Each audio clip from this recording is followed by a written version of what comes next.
शास्त्र कहता है कि जिसके घर में संपदा की कमी हो, ऐसा आई भी रहा हो, सब पर उलझ गया हो, बहुत टेंशन चल रहा हो, तो गन्ने का रस, गन्ने का जानकर पीक का रस, गन्ने का रस तुलसी जी के क्यारे में हाथ में लेकर 7 बार अपने नाम और गोत्र बोलकर छोड़ दो। जिंदगी में 3 साल का कब करोड़ भर कर बैठ जाओगे। अगर शरीर में कंपायमान हो रहा है, शरीर में पहले से सो गया, तो सरसों का तेल 1 बोतल लेकर घर में जो शिवलिंग है, घर में जो शंकर का शिवलिंग है, उस शिवलिंग पर सरसों का तेल समर्पित करना, बेलपत्री चढ़ाकर। अगर एयरलाइंस की बीमारी भी है तो शंकर पर सरसों का तेल थाली में रख चना, तो मंदिर ले जा सकते, घर में चढ़ा, उसको बोतल में भर लो और बोतल में भरकर जिसको एयरलाइंस की बीमारी, उसकी मालिश 4-5 दिन अच्छी चक्रिय करवाए। 5 दिन बाद फोन कर जब बताना कि चला कि नहीं चल, उसको आराम लगा नहीं। जिसको मिर्गी की बीमारी आती हो, शीत आते हो,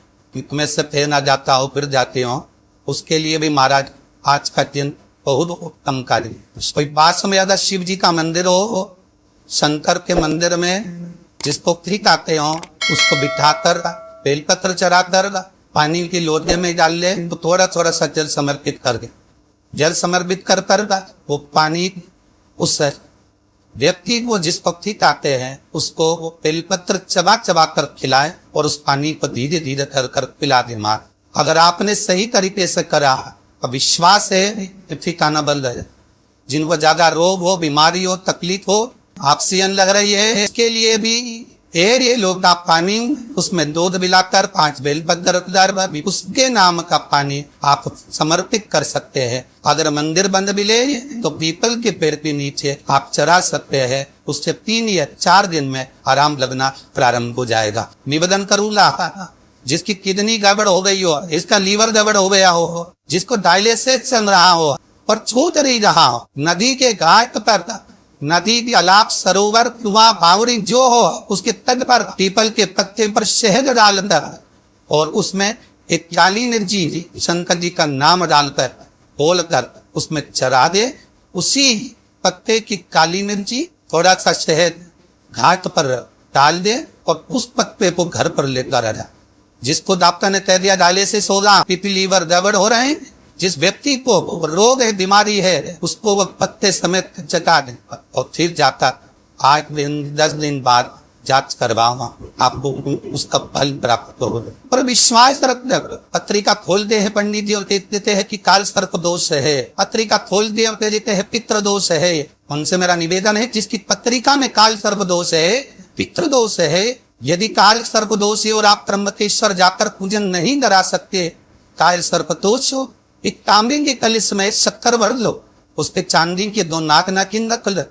रविवार के दिन सिर के मास में जिस घर में सोते हो, पलंग पर सोती हो, उस पलंग के थोड़ी सी दूर पर उस कलश को रख लो। सोमवार को स्नान करो, सुबह जल्दी उठकर दोनों नाक नागिन की पूजन करो। घर में किसी से ज्यादा बात ना करो। स्नान कर पूजन कर थोड़ा सा कटोरी में कच्चा दूध लेकर उस नाग नागिन पर चढ़ाकर पूजन कर सफेद फूल 2 चढ़ाकर उस कलश को ले जाओ और शंकर जी के शिवलिंग पर ऐसे अर्पण कर कलश वापिस ले आओ। नाग नागिन शक्कर सब चढ़ो, वापिस घर पर आओ। घर पर आकर सीधे दोबारा स्नान पर, कितना भी भारी काल सर्प दोष क्यों ना हो, उसमें आराम। धनुरेरा बहुत अच्छा क्रम है हमारे। कहते हैं जिसका व्यापार ना चले, व्यवसाय ना चल रहा हो, बहुत ज्यादा कष्ट में जीवन निकल रहा हो और बहुत ही ज्यादा तकलीफ हो रही हो, धतूरे को हल्दी में डुबोकर शंकर भगवान को समर्पित करे। वो धतूरे को वापिस उठा लाए 5-10 मिनट के बाद श्री शिवाय नमस्ते को प्रणाम बोलकर लाल कपड़े में उसको बांध कर व्यापार वाली जिला में कहीं पर भी उसको बांध दिया जाए। व्यापार पीछे नहीं हटला, व्यापार अग्रण्य भाव में बढ़ता चले जाएगा। महाराज हल्दी में तो वो ना बढ़ा, यही प्रमाण है। एक क्रम में और है महाराज, लिंग पुराण कहती है, मान लो को किसी व्यक्ति जो कोई एक भारी बीमारी हो गई, बड़ा रोग हो गया और वो रोग डॉक्टर कह रहा है कि ये ठीक नहीं होना है, बहुत तकलीफ उसमें है और कष्ट ही ग्रस्त है, वो ठीक नहीं हो रहा, तो भाई ये दवाइयाँ लग रही, गोलियां आप ला रहे। तो महाराज उसका भी वर्णन है। 7 धतूरे, कितने धतूरे लेना है?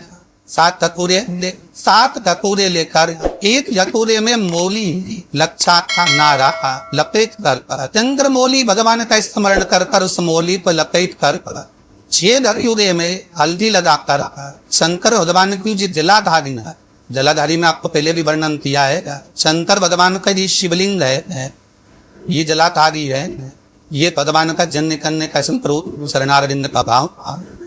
शिवलिंग जहाँ रखा हुआ है ये पार्वती जी का हस्त कमल, जो ये बोल भाग है पार्वती का हस्त कमल। जहाँ शिवलिंग रखा, जहाँ से जल नीचे गिरता है उसके सीधे भाग में श्री गणेश जी महाराज का स्थान है, उसके उल्टे भाग में श्री कार्तिकेय जी का स्थान। जलाधारी के सामने एक मोटी सी लाइन होती है, कहीं सांप बना होता है, कहीं स्थान बना होता है। जो मोटी सी लाइन है ये शंकर भगवान की सबसे छोटी लड़की अशोक सुंदरी का स्थान। जलाधारी के ऊपर जो क्वीन की लेकी लगी है ये भृगु ऋषि का रंगी कन का स्थान। इसके ऊपर जो कलश है, कलश में जो पानी भरा जाता है वो पानी जो बूंद बूंद नीचे गिरता है ये शंकर भगवान की 5 लड़कियों का स्थान है। जया, शहरा, सामरीवारी, दोतली और देव, ये 5 लड़कियों का स्थान। तो शंकर भगवान का संपूर्ण परिवार शिवलिंग के सामने से जहां से जल चालू होता है गिरने के लिए नीचे की ओर जब जल जाता है उस स्थान पर भगवान शंकर के सारे बरों का स्थान। फिर जब जल बहकर सामने की ओर जाता है, जितनी दूर तक जल जाता है उतनी दूर तक भगवान शंकर के उस जल भाग को प्रेरित करने के लिए 33 कोटि देवताओं का स्थान है। इसलिए उस जल को हम लानते नहीं के, क्योंकि मात्र 33 कोटि देवता विराजमान रहे हमारे। तो जो बीमारी डॉक्टर ने बता दी और बहुत बड़ा रोग हो गया और शरीर में नष्ट है, ठीक नहीं हो रहा, चाहे लीवर से जुड़ा हो, चाहे किडनी से जुड़ा हो, चाहे कैंसर से जुड़ा हो और मानव शरीर में गांठ भी हो रही है और वो मिट्टी नहीं रही हो, तो हमारा निवेदन है 7 धतूरे, एक धतूरे पर मोली लपेट कर वो शंकर जी के शिवलिंग के ऊपर चढ़ाने। 6 धतूरे उसमें से एक धतूरा भगवान श्री गणेश जी का स्थान, दूसरा धतूरा था श्री कार्तिकेय जी का स्थान, तीसरा धतूरा था अशोक सुंदरी का स्थान। मारा शंकर भगवान की जगदम्बा जी के हस्त कमल के ऊपर एक धतूरा था जहां से जल नीचे की ओर लेकर जा रहा हूँ, पानी जिस जगह से नीचे गिर रहा था बिल्कुल वही पर एक गंगन चढ़ा देना है। वो धतूरे को चढ़ाने के बाद वो धतूरा वापिस लेकर आना है। अब दोगेश्वर महादेव का नाम लेकर या चमतेश्वर महादेव का नाम लेकर उस धतूरे को जो बीमार देहारी है उसने स्पर्श कराकर बेलपरिहरी के पेड़ के नीचे हम तक लगा देना है। हमारा धीरे धीरे रोग में आराम मिलना प्रारंभ हो जाता है, औषधियां धीरे धीरे समाप्त हो जाती हैं और स्वस्थ हो जाता है। 1 मुखी से लेकर 14 मुखी रुद्राक्ष होते हैं, ये शिव महापुराण करे। 1 मुखी से लेकर 16 मुखी तक रुद्राक्ष होते हैं, ये स्कंद पुराण करे। 1 मुखी रुद्राक्ष लक्ष्मी की वृद्धि के लिए होता, 2 मुखी रुद्राक्ष बांधाओं को आणने के लिए होता, 3 मुखी रुद्राक्ष विद्या के लिए हो, विद्या प्राप्त। तो बच्चा पढ़ने में कमजोर होता है, इन मुख्य रुद्राक्ष का जल हिला देने पर उसकी बुद्धि विवेक प्रबल हो जाता है।